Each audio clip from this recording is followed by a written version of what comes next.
What are you doing with your strengths, your qualities, your talents? Are you hiding them or are you using them for your good and others? Yesterday I was on my weekly Life Coach Business Mastermind, and Eddie Kulug, a training and sales coach that has always pearls of wisdom, said that I was looking like Dorothy from The Wizard of Oz. It's funny because I made this hair to honor my ancestors, the indigenous people from Brazil, when I went to a summer festival last weekend. The Wizard of Oz is a beloved fantasy novel that was published in 1900.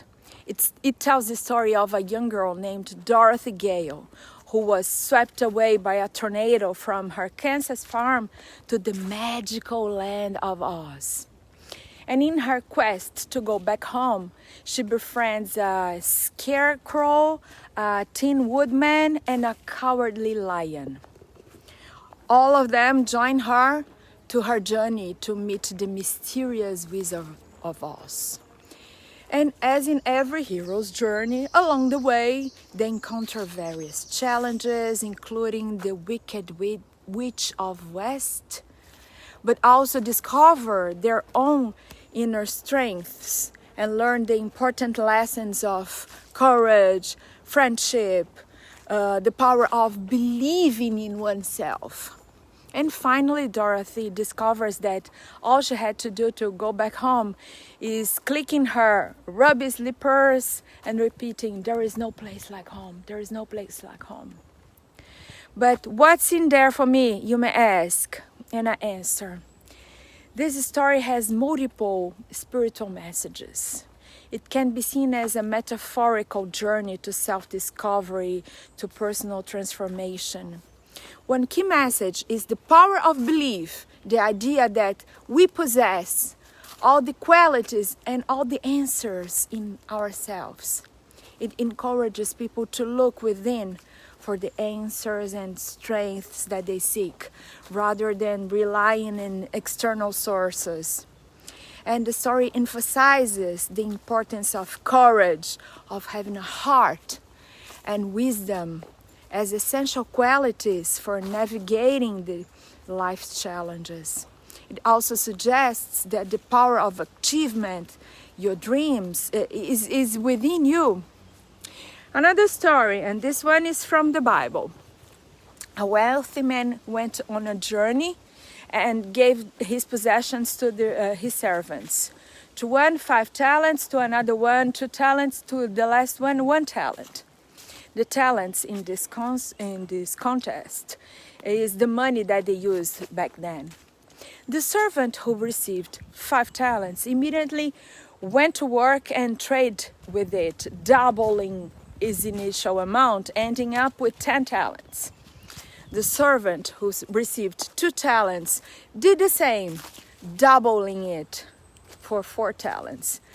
However, the servant who received just 1 talent dug a hole and put the talent in it. And of course, he didn't double it. He had to pay the consequences. The wealthy man turned back and asked, "What have you done with the talents I gave you?"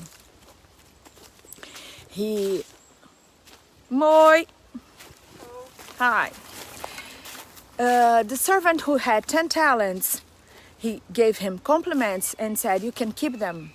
Also, the one who's got 2 talents and double it, he's got to keep it. But the one who only got 1 talent, the man was very disappointed. The wealthy man took this talent away from him, called him wicked and lazy servant, took it from him and gave it to the servant who had 10 talents already. This concludes the message that we all should use our resources wisely. We are all born with talents and gifts, different talents and gifts to everyone, but all of us are born with qualities that we should use first to ourselves and then to the world, to make the world a better place. One important key message of this parable of the talents is using our abilities and resources wisely. Not just staying home watching television, but to do something to make the world a better place, in the benefit of yourself and others, to make good with it. We should take risks and not allow the laziness to hold us back in our spiritual growth. We have to be faithful, responsible, using our God-given talents to improve ourselves and the world. I'm not talking about being greedy. I'm not. I'm not here to build an empire. I'm not like that.